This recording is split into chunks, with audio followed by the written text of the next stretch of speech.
नमस्कार। आज हम बनाने जा रहे हैं अनारदाने की चटनी।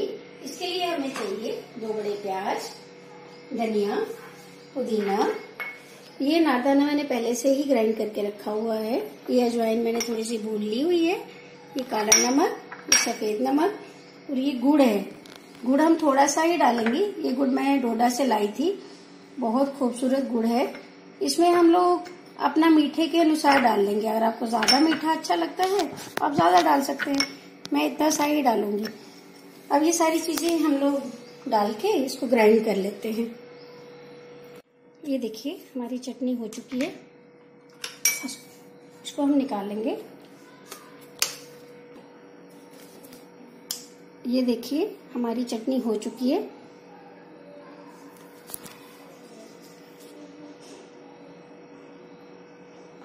आप इसको, हमारी चटनी हो चुकी है। सारी चीजें मिला के हमने चटनी ग्राइंड कर ली। अजवाइन ऑप्शनल है, अगर आप चाहो तो अजवाइन ऐड करो, अदरवाइज नहीं। बाकी ये चटनी मैंने इसमें निकाली है।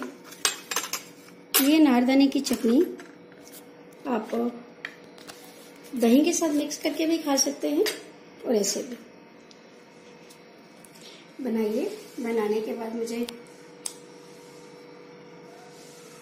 बनाने के बाद कमेंट में लिखना और अपनी चटनी की पिक्चर अपलोड जरूर करना। प्लीज इसको लाइक करें, शेयर करें और सब्सक्राइब करने ना भूलें।